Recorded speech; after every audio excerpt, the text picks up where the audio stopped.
amici Pellini, il Napoli ha comprato Holland, è già tutto fatto. Non ci crede nessuno. È il giorno che non si può fare, non si può dire nessuna notizia. È cringe anche che lo dici. No, sei tu È cringe. cringe anche che lo Sei dici. cringe tu. Vabbè, Tu. cominciamo. È un martedì pazzesco. Rumori incredibili, rumori.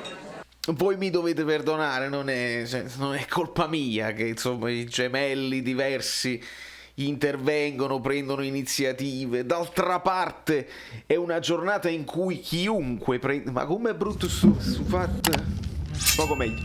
È una giornata in cui chiunque si prende la libertà di non solo dei pesci d'aprile, delle cose, chi più o meno simpatici, perché insomma non veramente non fa ridere, ma non fanno ridere né le notizie, quello positivo, quell'altro, perché non fa ridere, perché poi alla fine tu scherzi, ma Bonucci veramente è risultato positivo, perché c'erano i 4 positivi dello staff dell'Italia e noi abbiamo cominciato a temere per Meret, per Insigne, per Di Lorenzo, eccetera eccetera. Pare che insomma i tamponi di oggi ci tranquillizzino un pochino, ma non ci fanno ridere nemmeno i pesci d'aprile. Sarri è fatta, oppure quell'altra, la Juventus alza la Coppa dei Campioni, ha vinto, è fatta, pesce d'aprile.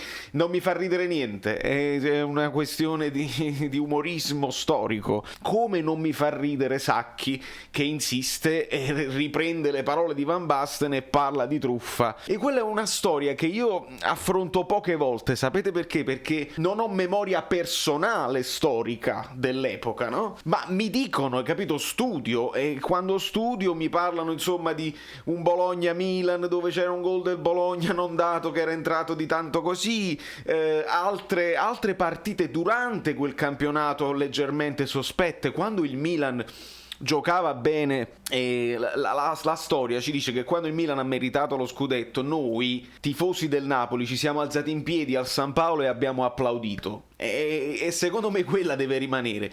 Poi se volete fare revisionismo storico per forza dall'alto di una senilità, io lascio ai commenti sotto chi ha memoria storica venga a dire le altre cose che sono successe, perché è chiaro che fu un'esagerazione, nessuno lo nega, che è così, ma c'era una regola, no? Io credo che anche la regola, anche se non ti fai male, il fatto del lancio di una monetina all'interno del campo, io credo che insomma sia una cosa deprecabile e da punire. Ora poi sono cambiate le regole, la responsabilità oggettiva, tutta una serie di discorsi che possiamo anche affrontare, ma che mi interessano poco, perché io non vado fiero di quella storia di Carmando, sinceramente non vado fiero. Però ricordiamoci anche che all'epoca le vittorie valevano 2 punti, quindi il Napoli 0-0 invece di 1 punto ne prende 2, ma vinciamo matematicamente anche con 1 punto in meno, quindi facciamo un po' di silenzio e lasciateci almeno quelle 2 scudetti abbiamo. Poi ne abbiamo un terzo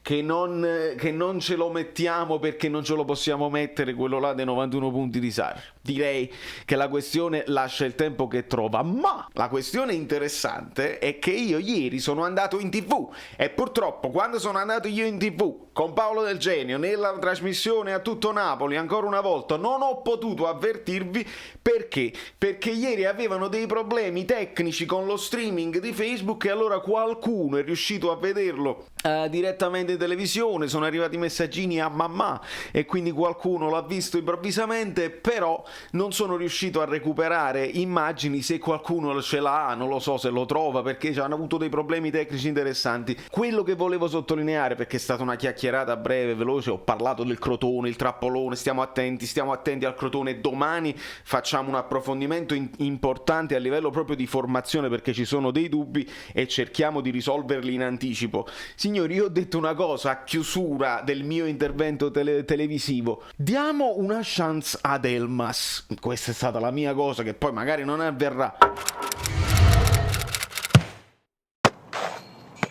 Valerio, Elmas, eroe di Germania, dopo il gol di Pandev, il gol vittoria storica della Macedonia contro la Germania in casa loro, proprio di Elmas, proprio uno di quei gol che col Napoli l'ha sempre buttato in curva, non è riuscito a tirare, tiri tu, ho fatto fragili mentalmente, no, con con Llorente. Niente, invece in nazionale Elmas è decisivo, secondo gol, leader, già giovane, si fidano di lui, lo considerano, eccetera eccetera. Il Napoli dovrà trovare il modo di dare più minutaggio ad Elmas. In questo momento mi rendo conto che è complicato perché anche Zielinski sta facendo la differenza, però non gioca nella posizione sua, mezzala, trequartista. Ma quando mai? Può giocare tranquillamente trequartista, perché nella Macedonia gioca trequartista, gioca dietro la punta, gioca di qua, gioca di là, a destra e a sinistra. Elmas è un jolly proprio come è Zielinski, quindi non è un problema di modulo, è un problema di minutaggio. Ovviamente se entra solamente nei minuti finali a rincorrere gli avversari,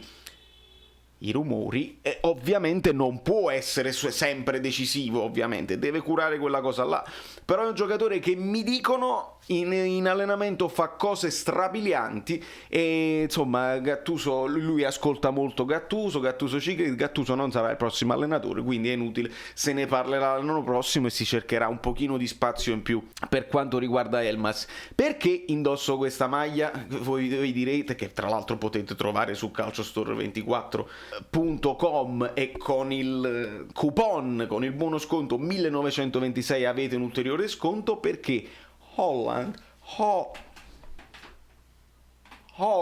pare che insomma il Barcellona, eccetera eccetera. Ragazzi, io l'ho individuato, può piacere o non può piacere, Haaland segna sempre e quindi per questo varrà, perché è giovane, varrà quanto Mbappé, è uno di quei giocatori che farà protagonista di un'asta pazzesca, veramente pazzesca, e non so dove andrà. Il Barcellona ha bisogno di una punta sicuramente da parecchi anni, ed è proprio quello che manca, quindi ci sarà un valzer probabilmente di attaccanti, non si sa, perché comunque c'è il fair play finanziario. Lo togliete il fair play finanziario, continuate a fare debiti? Come funziona? Come ci inseriamo in questa storia qua? Cominciamo a fare debiti pure noi? Non possiamo, noi dobbiamo arrivarci con le idee.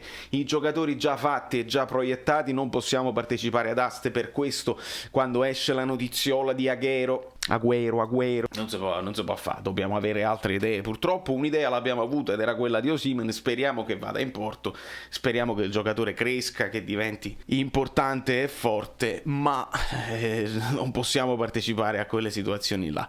Per l'anno prossimo, ragazzi, dobbiamo stare attenti, perché c'è questa notizia, insomma, è una non notizia il rinnovo di Insigne, perché c'è ancora un anno, perché se vai a vedere la questione Donnarumma, lui invece scade a brevissimo e comunque non riescono ancora a chiudere le discussioni.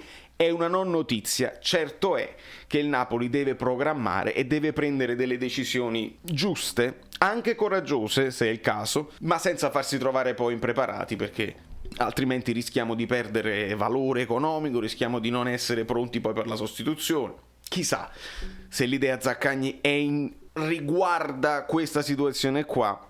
Uno si vuole parare un attimo la palla, ma io credo che all'epoca fu Lozano che fu comprato per un'eventuale cessione di Insigne, che però io devo sempre vedere chi se lo prende, ma lo dico onestamente, non per il valore del ragazzo, che il ragazzo comunque vale, è un giocatore che anche a livello internazionale con l'Italia fa la differenza nell'Italia.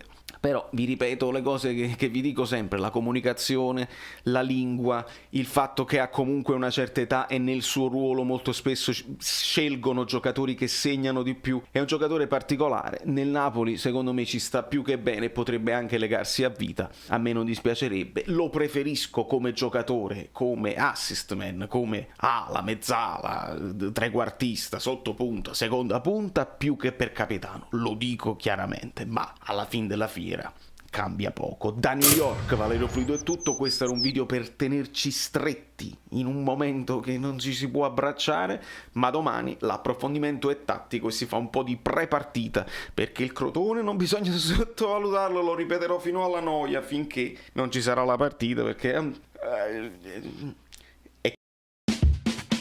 Amici bellini, siamo arrivati a 5.000, bravi, ma adesso abbiamo un altro obiettivo, sono i 7.500. Dopodiché la giveaway avrà il sapore di magliette un po' diverse. Iscrivetevi al canale, c'è stato da Saverio Solo, non mi ricordo come mi chiamo.